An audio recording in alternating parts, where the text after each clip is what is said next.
What's going on, America? It's Headkrack. You know this guy. Yeah.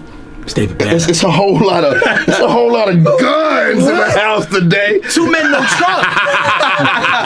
But yo, it's a big day. I mean, you can look at the shirt, the God box. It is finally here. It is, man. And yo, it's been a labor of love for you because I know you've been working on this project for the better part of about 2 years or maybe even more. Actually, 6 years. Wow. 6 years. People are saying 7 years, but that first year I was done with music. I had quit. I was done. And then I had a revelation. So it's been about a 6-year process. And I can honestly say, Headkrack, probably besides when I was SGA president at Southern, I have never really been this proud of myself.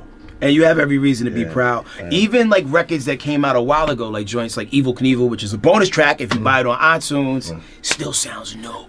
Still sounds fresh. The Marry Me joint, which you came and debuted on the show about a year and some change ago, it's still relevant because good music with a message, it never goes out of style. Like people could chase trends all day, but when you actually have something to say that heals the people, there's no expiration date on that. And one of the things that you and I were talking about earlier is the fact that people are actually getting the message. I'm talking about the ordinary cat that's working or somebody hustling on the corner, whatever. I'm hearing people talk about, like we talked about the Magnolia track, about how people knew that I was talking from the perspective of a tree. Word. Now, and you know, that's a little advanced, and I meant it to be. That you know goes over people's heads. Like a lot of people said, and you know, a cow walking down the street was like, man, I heard the CeeLo track, dog.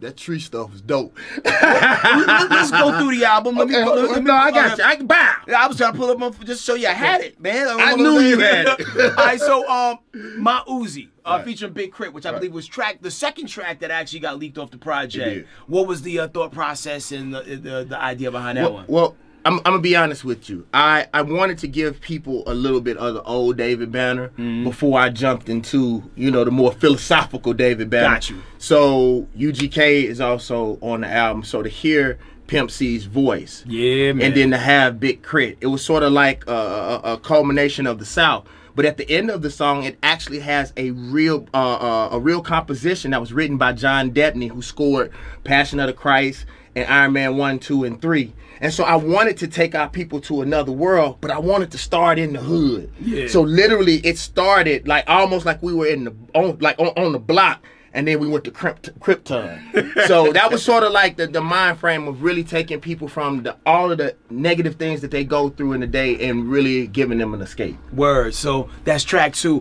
Elvis. Or no, Who Want It? With Black Thought. David Banner and Watch the Duck. No one saw that coming. Yeah, I'm gonna be honest with you, and I know you know this because you knew about the Crooked Letter days. Like, I was a battle rapper. Right. People don't know that. I used to literally rap for my rent.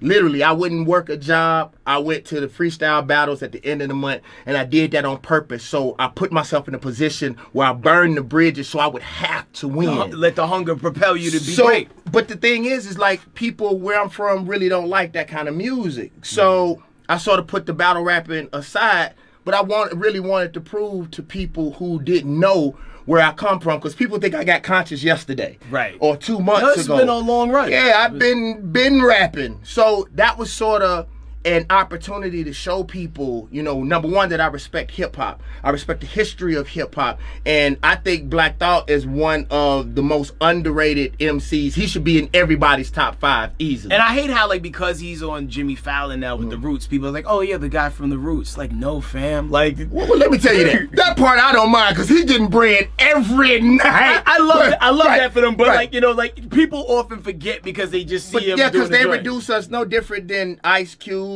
and Will Smith, where they'll reduce them to just what they are now. That's because we don't know our history. Right. But the thing was, I wanted to sort of connect those bridges because I see a lot of similarities that most other people wouldn't see in me and Black Thought. And the most amazing thing is he don't do that many features.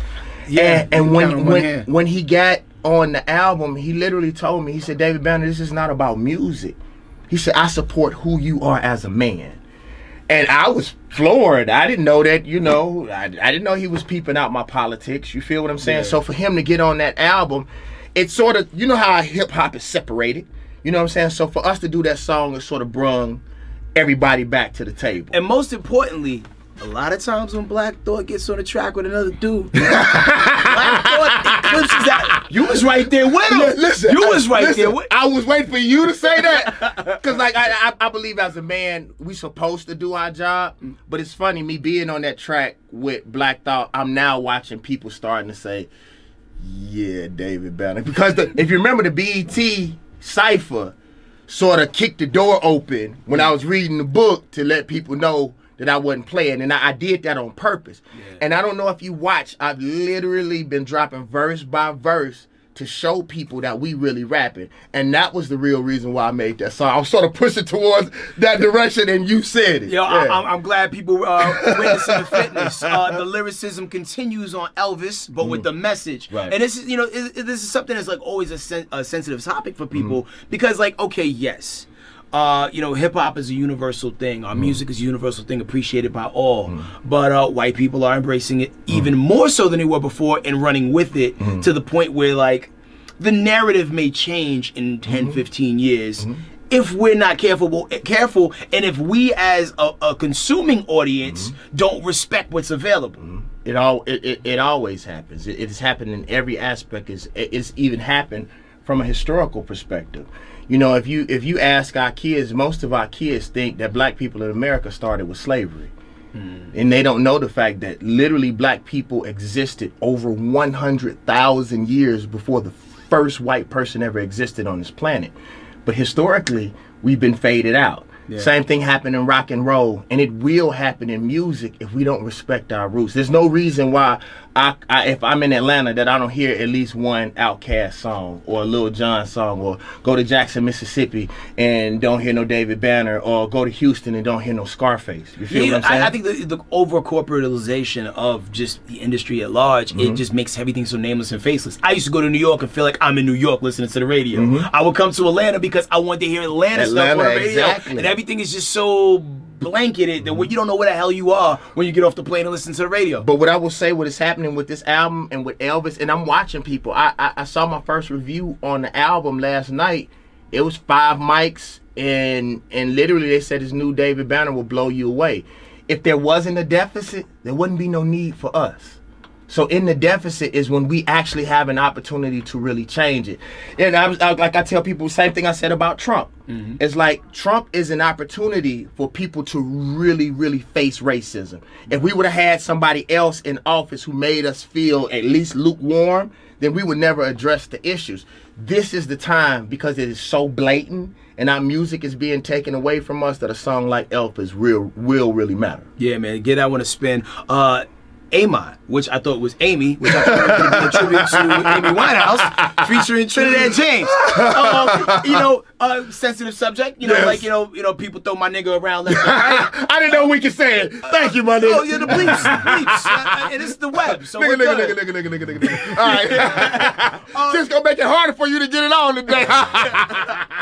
But I mean, you know, the concept of the song, like, what made you you know, do it? Because it's something that it always reappears in hip hop. You know, like, you know, about the use of the word, like, hey, we ain't niggas, we kings.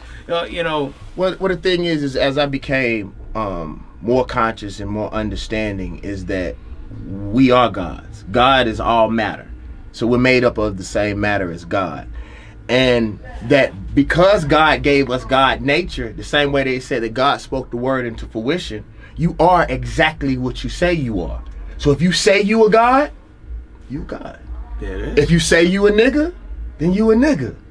So I believe if the kids knew that they have the power, the same power that God has to speak the world into fruition, that if you think that you're low, because think, no other people on this planet embrace the worst word that has to do with their culture but us. Nah, we gotta take it, sit there and take it. But and we thrive under the worst circumstances. Cleopatra Jones, that got some bounce to it. Right? That's a song that the women love. Besides "Marry Me," that's like the office jam for a lot of corporate women. What I tried to do with Cleopatra Jones was to make, you know, we grown. Right. So it's funny, people say, like, you know, wow, David Banner, how you so conscious and you still talking about sex? And I was like, just because I'm conscious don't mean I don't like to fuck. Right. You know what I'm saying? We grown. Like when you're at work, your teacher and that chick in sales they're going home and watching Pornhub. Yeah. I'm sure. Yeah, and everybody that you see on this earth, it was two people that got together to make them happen. So like, and I thought about that. Everybody that we see came from. Yeah, yo. As nice as your grandmother is. Oh yeah. She was a that's disgusting. she was a freak for at least 7 minutes at one point or another. or maybe much longer. Right. Bro, yeah. Especially, you know, especially back then, they was having a ton of kids. Like, So what happened with Cleopatra Jones, I noticed that there's so many women that love trap music and love a lot of the old music that we made, but sometimes it's just so much.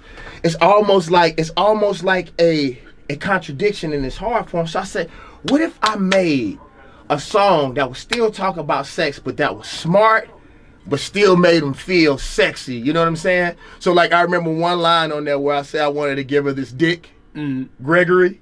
You know what I'm saying? So I held that to make them think, and then I sort of tied it over with Dick Gregory. You know what I'm saying? So. Word. Marry Me with Rudy Current's very smooth ballad. Right. I mean, the sanctity of a unified set between two is always something that people love and respect. Right. Judy Blair is an interesting departure from what we used to hear from you. You went rock on it. Actually, not really. Every album I've ever had, except my second album, has always had rock music on it, because in actuality, that's what I listen to. Like, I listen to indie rock a whole lot. So that's actually one of my favorite songs on the album. Traffic on Mars, man, pulled in the homie Cap G.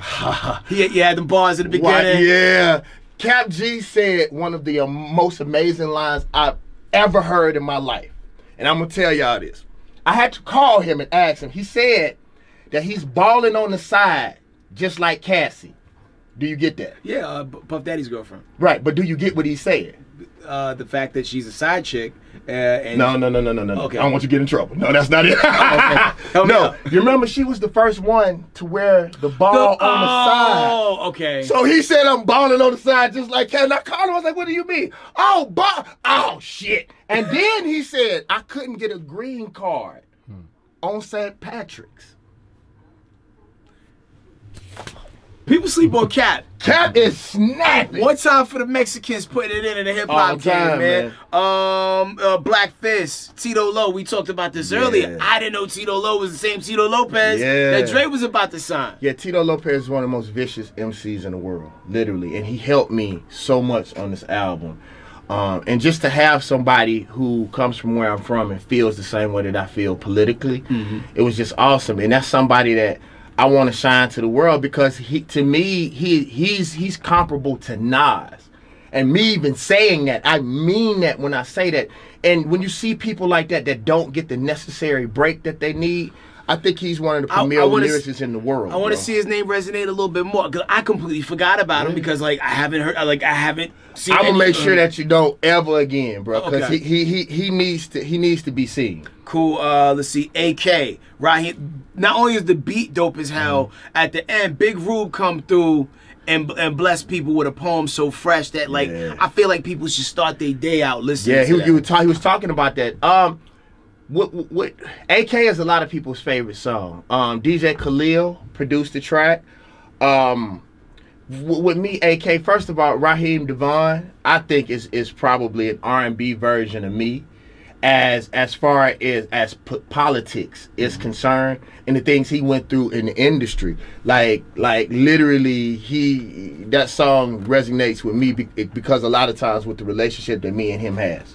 Got you. They got to wrap us up. Right. But Burning Thumbs, I don't know if I made it to that one somehow. Okay, that's all all right. I'm right. gonna get back to him. But the Sela, Wisdom Sela with the girl, Selah, just talk. And that's actually her name, Wisdom Selah. And let me tell you something about that track really quick. That was supposed to be the intro, but I made it the outro because I don't believe that people would have understood. It would have been too much to process at the beginning. I get it. So once people went through the album, then heard her, they would be able to come, because she's deep. I equivalate that to, you know, you ever done yoga before? Yes. You know, you do all the hard stuff in the beginning, yeah. and at the end you do the relaxing stretch. That's that. Yeah, that's how that feel on the way out. Except that we're a little bit. I'm a little bit older, so it was a little bit harder of a process. But I get you. Nah, word, man. So God Box is out now, David Banner. Thank you, brother. Thank you for everything you've ever done for us, man. Thank you, brother. You don't understand fully what this brother is trying to do, not just for hip hop,